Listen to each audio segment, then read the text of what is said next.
We wanna fight, we wanna sing. Put your hands together for the queen of the ring.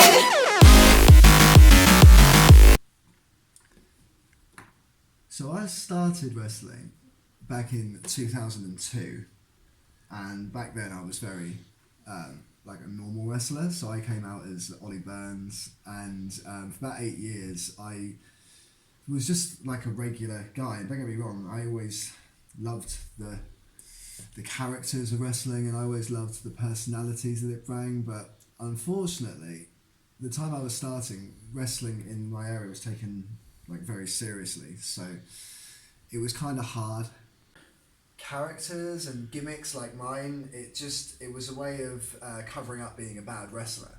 So a lot of guys had a lot of anxiety about having characters because people kind of just assumed that you were trying to cover up not having the actual wrestling skills itself. So for like the first 8 years of my wrestling, I was just Ollie Burns, and the annoying thing was that despite being Ollie Burns, I still always got the heat for being the camp guy backstage, and people used to take the mick out of me on shows, and they said you look really effeminate. I used to have guys saying, oh, you look great in a dress, and it was like a big laugh that the whole locker room would all have a big old knees up. But of course the whole time while I'm doing this is in the back of my head is I am a bisexual wrestling fan, and I'm like the age of like 14, 15, beginning to come to terms with my sexuality, and that was very, very difficult in wrestling. When you look at a lot of sports, there tends to be a guy or a girl who's come out of the closet who still goes on and competes at the top level, and you see people in the Olympics who are out of the closet, and you've got those heroes as a young person if you're a fan of like athletics and sport, and especially like theatre and all those kind of TV and all of that. So you've got something to look up to. But in wrestling, the people who are openly gay were always straight guys doing wrestling personas that are homosexual personas. But these characters, from an LGBT perspective, maybe not so helpful. Guys who would go out there wearing a lot of face paint, looking quite miserable, the fact they had to wear the face paint. Guys who just clearly are doing it because they are just trying to keep a job. And quite a lot of times it seemed quite insensitive, because you'd have them doing things where they're feeling up the opponents and essentially just kind of attacking their opponent sexually, which from a perspective of somebody who was bisexual, who was training to be a wrestler, who was desperate to be taken seriously in the community, you know for a fact that that's not how people from that way of life actually would wrestle. They'd wrestle seriously, and so it was very difficult for me to kind of let my personal life kind of trade over into my professional life. But eventually I thought I'd take the hit, because I came out of the closet and I thought, well, you know, it's what you do when you come out of the closet. You want to tell everybody, you want people to be aware of who you are, because you get this kind of newfound confidence when you realise actually, you know, who I am doesn't affect what I'm capable of doing. I can still be who I want to be. So I sort of came out to various wrestlers, and most of them took it really well, apart from my trainer, who punched me in the face and threw my things out into the street, and then had me cut from every show that I was doing.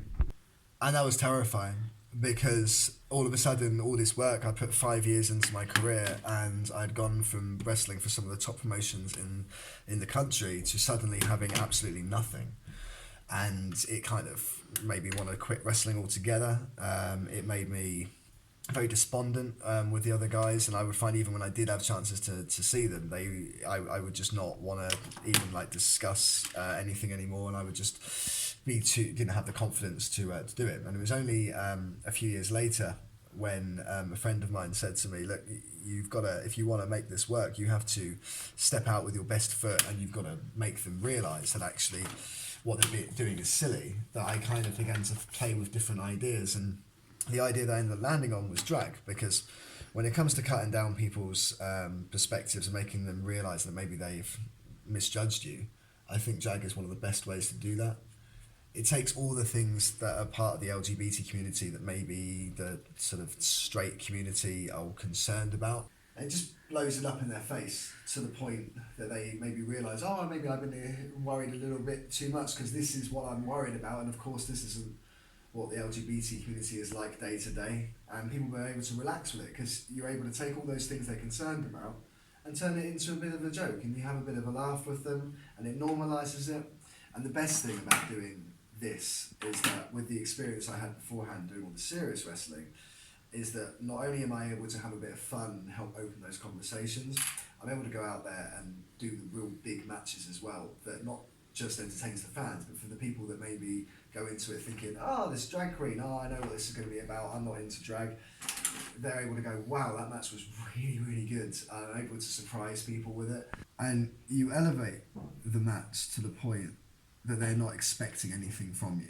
So when you go out there and you give them some crazy moves and you send them some sensational sequences, they just go, wow, my goodness, it's incredible. And I've had a lot of people come up to me after shows where they're like, you know what, I was not expecting anything and you ended up being the best thing on the show. And that kind of feedback has been incredible. Because not only am I able to open up these minds, but it's also opened up doors for other people as well. And I get approached people at shows who say, you know, I wouldn't be in wrestling now if it wasn't for having this strong drag personality. A lot of LGBT guys that maybe I saw at training or hanging around shows previously, 5 years on, are now actually on those shows with these strong personalities themselves. And it's quite humbling. And it's quite exciting at the same time because it's opened up some great opportunities. I mean, not only do I get to wrestle as Priscilla on all these shows, but we now got the QWO, which is a group of drag queen wrestlers, and we go around the country, and it's not just, I mean, you know, one thing about drag is there's so many different ways to do it, and now we've got this great stable of wrestlers that all have their own drag personality within it. And we're able to show that it's not just one-dimensional. We go out there with these different personalities, these different LGBT personalities, and it means that LGBT groups and fans are sitting there watching it going, wow, we're actually being properly represented now. We're able to go out there and, you know, actually just feel at home in the audience because we're not the ones who are on the side being laughed at, now we're the ones being celebrated. And it's picking up some real momentum, and it's exciting because there are fans who are now travelling from show to show just to come and see the QWO, just to come and see Priscilla. And we realise that actually it's not just about having that silly little gimmick on the side now. Now it's about having this real celebration, this full rainbow kind of celebration where we're just really getting behind the LGBT vibe. And the responses from fans have been quite amazing. I'm getting messages from people in India and America who are desperate to come over and come and see or get me out there, and it's picked up a lot. So over the last 10 years, it's gone from getting punched in the face and kicked out of everything that I was doing to now picking up momentum and opening up doors for so many different people. These days, the LGBT community seems to be celebrated a lot more than it once was, and that's been very helpful as well. But I'm still at the stage where I'm currently working a part-time job at McDonald's, struggling to pay my rent, just because I'm trying to keep myself available for the opportunities that could be coming. And that's the scary thing about wrestling, is that you never have any guarantees. But the momentum has been incredible, and I think we're getting to a point now where we're seeing this unique new style of wrestling come out.